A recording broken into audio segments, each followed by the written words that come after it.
Les moyens de communication. Donc, sur Internet, vous avez plusieurs moyens de communication.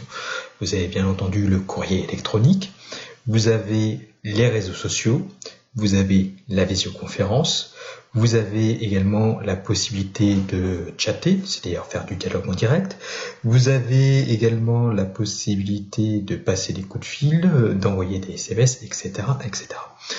Nous, on va surtout s'atteler aux réseaux sociaux ainsi que la visioconférence. Alors, en sachant que je vais surtout vous expliquer Facebook pour la partie réseaux sociaux et Skype pour la partie visioconférence. Alors, sachez que les réseaux sociaux ainsi que la visioconférence, donc moi je vais vous expliquer depuis la version PC, mais sachez que ça s'applique également sur les tablettes et les smartphones. Donc, tous ces outils sont gratuits. Alors, bien entendu, parfois il y a certaines options, je pense notamment à Skype, où vous avez la possibilité de passer des coups de fil depuis le logiciel. Donc là, il faudra charger en crédit pour pouvoir téléphoner. Ce qui est un peu ridicule en sachant que désormais, on a tous des smartphones avec des offres quasi illimitées. Donc voilà, petit aparté. Donc, que ce soit pour Facebook, que ce soit pour Twitter, Instagram, LinkedIn ou par la suite Skype, mais si par exemple vous utilisez également Hangout, Teams, également Google Duo pour la partie visioconférence, il vous faudra à chaque fois une adresse de courrier électronique pour pouvoir vous inscrire ou pour pouvoir vous identifier, ainsi qu'un mot de passe. Facebook. Donc c'est le plus courant, le plus utilisé. Facebook va me permettre en fait de rechercher des personnes, va me permettre également de communiquer avec elles. Je vais pouvoir publier aussi bien du texte que de la vidéo, que de la photo. Je peux également partager, pourquoi pas, une bande-annonce de film que j'ai vue sur un site, ou une critique d'art, ou pourquoi pas partager également une critique de livres. Je peux également participer à des groupes ouverts ou fermés. Ça, j'y reviendrai. On verra également qu'on peut créer des albums photos, en sachant que dans ces cas-là, on peut même personnaliser l'accès. Donc, sachez que vous avez la possibilité de donner des droits au niveau de l'accès de certaines informations.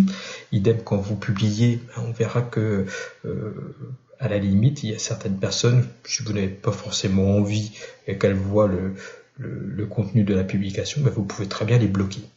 Donc on va surtout voir Facebook. Après, sachez qu'il y a d'autres réseaux sociaux, donc par exemple Twitter, qui est lui caractérisé par le fait que quand vous écrivez, vous êtes limité dans un certain nombre de sigles. Twitter fait la part belle quand même beaucoup à l'image et à la vidéo. Il faut savoir c'est que Twitter, il a un avantage et un inconvénient. Il a un avantage, c'est que c'est très très réactif au niveau de l'actualité. C'est-à-dire que vous avez des tendances et il y a du moment qu'on a mis le fameux hashtag, donc le petit dièse, en fait on va rebondir au fur et à mesure sur différents groupes, différentes personnes qui ont écrit sur le sujet. Souci, c'est également son inconvénient, c'est que c'est très très réactif, peut-être même trop réactif. C'est-à-dire que ça va publier, et si vous n'êtes pas régulièrement sur Twitter, grosso modo, soit vous risquez de passer à côté de l'information, soit deuxièmement, c'est que des fois, c'est même pas des fois, c'est souvent, et c'est d'ailleurs le gros reproche qu'on fait au niveau des réseaux sociaux, c'est que il va te véhiculer ce qu'on appelle des fake news, des fausses nouvelles, c'est-à-dire que les informations sont publiées, ne sont pas vérifiées, avec des fois des diffusions d'images qui sortent complètement de leur contexte, résultat, on va se retrouver avec une communauté qui va de toute bonne foi essayer de partager de l'information, mais sans forcément vérifier les sources. Donc ça, je vais bien insister, faites surtout bien attention à chaque fois quand vous publiez quelque chose sur Facebook ou sur n'importe quel autre type de réseau social, mais voilà, vraiment faites extrêmement attention à ce que vous publiez. Vérifiez toujours vos sources.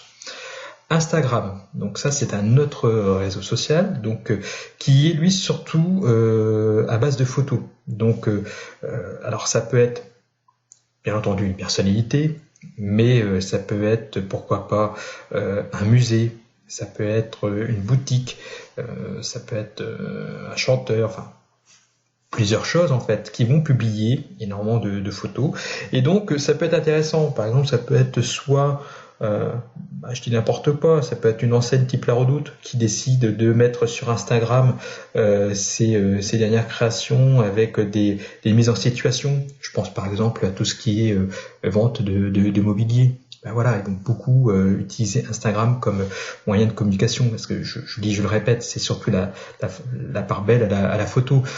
Ça peut être pourquoi pas un restaurant ou un chef cuistot qui veut faire la promotion de sa carte et qui va mettre en photo justement ses plats.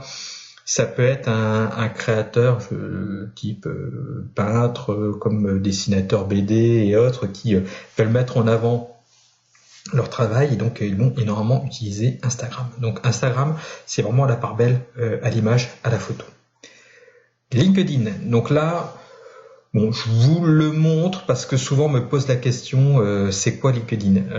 Sincèrement, c'est uniquement consacré à une communauté professionnelle. C'est que grosso modo, c'est pour trouver un emploi. Donc on met son CV, on met son expérience, on va tisser des liens, des contacts, des relations avec d'autres personnes. En fait, grosso modo, on se conçoit un réseau professionnel dans le but soit de partager ses expériences ou alors de trouver un emploi, purement simplement. Donc voilà, je vous le mets parce que souvent on me demande ce que c'est, donc vous avez l'explication, mais il est clair qu'on ne verra absolument pas LinkedIn. La visioconférence. Le plus répandu, ça reste Skype. Sachez que vous avez également Hangout. Alors Hangout, c'est plutôt pour Google, qui vient d'ailleurs également d'en proposer un nouveau. C'est Google Duo, qui porte un peu mal son nom, entre guillemets, parce que Google Duo, vous pouvez avoir en visioconférence jusqu'à 10 ou 12 personnes, je crois, en simultané, un peu comme Microsoft Teams. Alors en ce moment vous envoyez beaucoup la publicité. Teams, c'est plutôt de la visioconférence, mais pour des publics professionnels, donc pour les boîtes, pour les administrations. En fait, ça permet de faire une visioconférence à plusieurs personnes, également faire du partage de fichiers, etc., etc. Donc là on est plus, je dirais, dans l'outil collaboratif. Donc même principe en fait, ça fonctionne toujours de la même façon. Je crée un compte, je m'identifie. Et pour chercher mes interlocuteurs, je vais soit mettre le nom de la personne ou éventuellement je peux mettre son adresse mail. Donc nous, on va surtout voir Skype. Pour les personnes qui ont des adresses en Gmail, à la limite, ils peuvent très bien utiliser Hangout. Comme ça ne nécessite pas de recréer un compte. Vous avez directement Hangout qui fait partie du pack. En fait, et pour les personnes qui par exemple ont une adresse en outlook.fr, c'est pareil, franchement qu'elles ne s'embêtent pas à télécharger Skype, elles peuvent le faire directement via leur navigateur internet. Ça ne nécessitera pas dans ces cas-là de créer un compte, il est déjà créé en fait par défaut. Donc voilà. Donc au niveau des vidéos à venir, on va surtout voir donc Facebook, comme je le disais, comment s'inscrire, comment publier, et Skype, comment lancer une conversation.